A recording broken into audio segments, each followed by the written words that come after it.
One of the first big projects we tackled was to build a sliding door on the workshop. Although the shop already had an overhead door, it was only 8 feet tall, which was not using the full potential headspace that the 10-foot trusses would allow. The first order of business was to clear off the end wall where the door would be. This included removing a short section of the built-in shelving.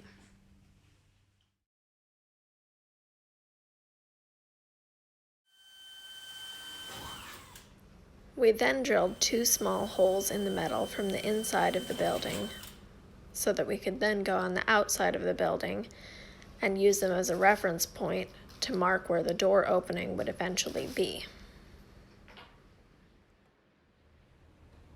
From there, we were able to measure and mark how high the door track needed to be and where the track needed to be centered. Next, we needed to hang the 2x4 that the door track would actually hang from. Since this needed to be several inches above the bottom of the truss, the only thing we had to fasten to were the angle brace pieces of the truss. Since it needed to be on the outside of the metal, we had to cut short pieces of 2x4 that would fit between the ribs of the metal and act as spacers. We tacked the spacers and the 2x4 in place with screws, then drilled through all 3 thicknesses of 2x4 and fastened them together with 6-inch carriage bolts. This style door track generally comes with right angle brackets similar to these, which fit in the keyholes in the top of the track for hanging it. For some reason, the store where we bought the door track didn't have any of these brackets the day we were there. Although we almost certainly could have ordered some online, we decided to go a different route and screw the track directly up to the 2x4 from underneath. I couldn't find the correct bolts for putting the end caps on the track, so to allow us to continue with the project, I just used a decking screw and a scrap piece of wood. We can always go back and change this later. With the track up, it was time to start building the door itself. The first step was to attach the hangers to the top rail of the door.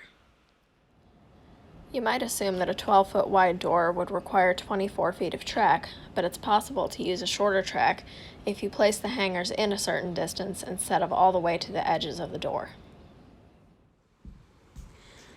To make sure that the door can both open and close completely, the distance between the outside edge of each hanger and the opposite end of the door should be no more than half the length of the usable track. We were using a 20-foot length of track, and since the end caps kill about 1 inch on each end, that would make half the usable length 9 feet 11 inches. I like to have a little extra wiggle room, so I placed each hanger about 9.5 feet from the opposite end of the top rail.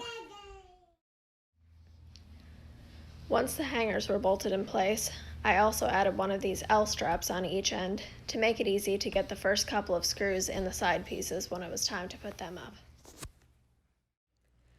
Before continuing with the door, we cut and removed the metal from the door opening.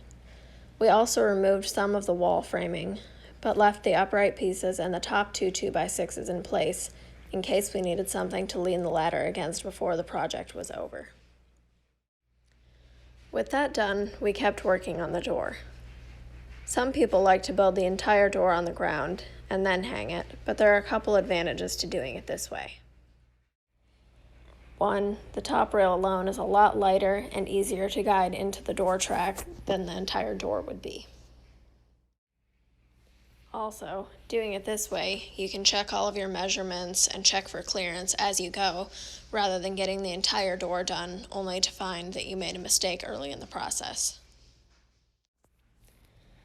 The next day, we put the metal on the door. We were able to reuse 3 of the pieces from the wall, and we used 1 new piece.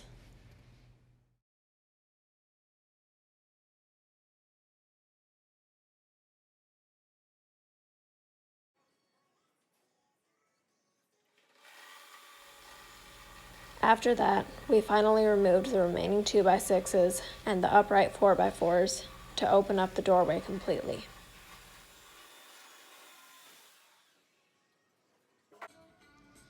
We put an upright 2x6 on the outside of the metal on each side of the doorway to give something for the door to seal against.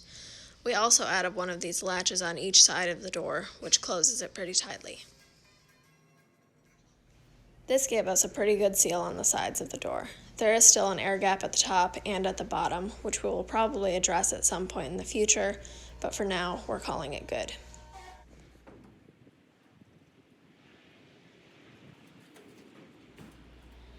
Aside from a few small details like that, we now have a fully functioning 10 by 12 sliding door that has already allowed us to get projects into the shop that would never have fit through the overhead door.